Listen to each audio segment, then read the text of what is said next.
En bref, monsieur le maire, la rentrée scolaire s'est bien passée dans votre ville. Vous avez même eu droit à la visite de la ministre de l'Éducation. En fait, vous êtes un bon élève. Et pourtant, à y regarder de plus près, pour certains, il y a encore des choses à améliorer. Écoutez plutôt une habitante qui a 2 remarques à vous faire. Pour l'étape, en fait, pour les enfants en dessous de 4 ans, il n'y a rien qui est proposé. Donc, soit c'est la garderie, donc à partir de 15h35, et voilà.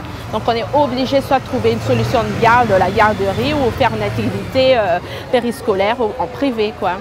Chercher autre chose en dehors de ce que propose la ville. Et ça va être très difficile, très serré. Alors, ce sont 2 remarques, elles sont justifiées? Soit je ne comprends pas bien, mais... la première remarque, c'est que pour un enfant qui a moins de 4 ans, il n'y a rien. Oui, ça j'ai bien entendu. Oui. Et c'est pour ça que je dis que je ne comprends pas, parce que c'est moins de 6 ans. C'est-à-dire que c'est tout ce qui est maternel, il n'y a effectivement pas de TAP. C'est un choix que nous avons fait, pas tout seul, à partir d'un travail avec les enseignants de maternelle. Donc c'est un choix que vous avez fait de décevoir les mamans. C'est un respect de l'enfant. Les professionnels nous ont fait la démonstration qu'il ne fallait pas que les petits enfants, les très petites sections, comme les grandes sections d'ailleurs, aient plusieurs intervenants et que l'on multiplie les lieux d'intervention. Par contre, oui.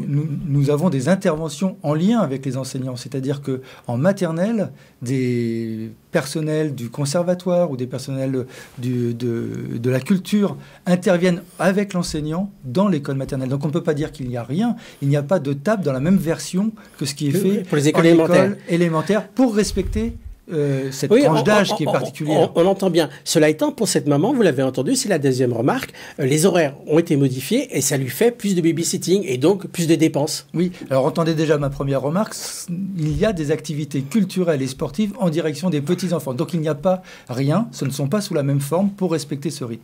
Ensuite, sur les horaires. Sur les horaires, oui, il y a eu un changement d'horaire, là, décidé avec l'éducation nationale, ça nous est imposé, c'est pas nous qui les choisissons complètement. Les parents ont choisi à travers un référendum le fait d'avoir école le mercredi matin et non pas le samedi matin, ce que nous avons respecté. Et après l'école, c'est comme avant. Il y a le centre, enfin c'est pas complètement comme avant. D'ailleurs, avant c'était le centre de loisirs, la garderie. Oui. Maintenant c'est un centre de loisirs. Nous avons aussi profité de cette période pour améliorer qualitativement notre accueil des très petits enfants en transformant la garderie en centre de loisirs. Avec des activités. Alors, vous parlez de la réforme. Pour vous, cette réforme globalement, la réforme des rythmes scolaires, c'est une bonne chose? D'abord, je la conteste sur un point, elle crée de l'inégalité territoriale. Oui, pour Gennevilliers, c'est une bonne chose ou pas? Pour Gennevilliers, je ne crois pas que la réforme horaire ait changé beaucoup de choses. Ce qui est une bonne chose, c'est ce qui nous a permis de faire en termes d'intervention. Mais c'est cette réforme qui nous a permis de faire ça. C'est l'ouverture sur le créneau horaire. Autrement, oui, vous avez pu en profiter. Nous avons profité ça. Nous saisissons cette opportunité. Donc c'était une bonne chose pour vous. Vous oui, pouvez mais pas le dire. La réforme ne règle pas et crée des complications pour les enseignants dont il faut faire attention aussi. Et je ne crois pas que tout est bénéfice. Par contre, ça nous a permis, nous, de travailler sur des prérequis culturels, comme l'on dit, ou sportifs, ou de posture éducative, en direction de 100% des enfants, ce qu'on ne pouvait pas faire avant. Alors c'est ça vous arrange, ça vous permet d'avoir un public captif beaucoup plus grand. Ça, vous pouvez le dire, ça nous vous arrange. Nous, surtout, ça nous permet d'avoir une expérience positive en direction des enfants. Et sans cette loi, vous n'arriviez pas à faire le plein du public. Nous n'aurions pas pu le faire, non. Monsieur le maire, cet été, il y a eu le conflit palestino-israélien et vous avez fortement pris position pour les Palestiniens. Alors, c'est pas moi qui vais vous reprocher cette solidarité, mais tout de même. Est-ce que vous n'avez pas le sentiment d'en avoir trop fait? Peut-être que c'est Israël qui en a trop fait. Les bombardements... Les bombardements, les massacres sur des populations et le fait que l'on continue, malgré les déclarations de l'ONU, à colonialiser, à envahir un pays, à l'empêcher de vivre, à faire un blocus sur Gaza, ça c'est inacceptable. J'entends bien. Donc, mais comme maire, est-ce que c'est une position de maire de prendre parti sur un conflit extérieur? Est-ce que c'est une position? Je respecte une tradition genevilloise. Jean Grandel a pris position pour les brigades internationales. Il s'est même engagé sur les brigades internationales. Jacques Brune est allé en Afrique du Sud contrôler le vote pour lutter contre l'apartheid. Jacques Bourgoin, avec Lucien Lanternier auparavant, a travaillé fortement sur les questions de la Palestine. C'est donc une tradition forte que l'on a dans cette ville. On ne peut pas être heureux en France si dans le monde on n'est pas heureux. Alors vous êtes un héritier, on l'entend bien, mais tout de même, cet été, ça a fait polémique. Vous avez été amené à vous justifier. Vous avez expliqué que vous n'étiez pas antisémite, ce qu'on vous reprochait. Je ne suis pas antisémite. Mais on vous l'a reproché. Non.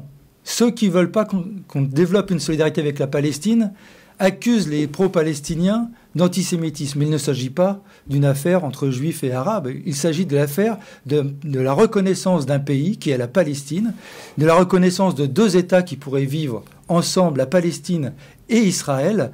Mais pour cela, il faut qu'aujourd'hui la Palestine soit reconnue. Et la Palestine n'est pas reconnue. Quand vous prenez une position sur un tel sujet, est-ce que vous pensez à ceux qui ne pensent pas comme vous ?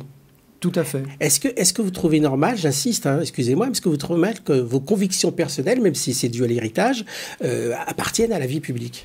D'abord, je crois que c'était dans notre programme municipal. Donc, ce n'est pas qu'une conviction personnelle, et c'est donc une conviction aussi d'équipe municipale. Et ensuite, un homme ne se découpe pas en tranches, et c'est important, et c'est une posture politique qui devrait étonner personne. D'ailleurs, c'est ma formation politique communiste et solidaire du peuple palestinien depuis plus de 40 ans. Et donc, ce n'est pas une posture conjoncturelle. Et je l'étais aussi quand j'étais à l'université comme étudiant. Et maintenant, la question subsidiaire. Vous qui tweetez beaucoup, savez-vous pourquoi on appelle ces messages des tweets ? Ah, pas du tout. Vous ne savez pas ? Non. Peut-être un nom du petit oiseau, du gazouillement, je ne sais pas. Vous n'êtes pas loin, ça veut dire gazouillis, d'où le symbole oiseau. Vous pourriez le savoir, vous êtes le troisième maire le plus actif sur tweet au mois d'août. Quatrième ex aequo. Je me suis trompé quand j'ai dit troisième, en fait c'est quatrième ex aequo. Oui, je lis vos tweets, même quand il y a des erreurs. Et je soulevais le caractère dérisoire de compter ce genre de choses, on ferait mieux de faire attention plus au contenu qu'au nombre. On arrête là, on se retrouve dans 2 semaines, toujours en bref, monsieur le maire. Merci.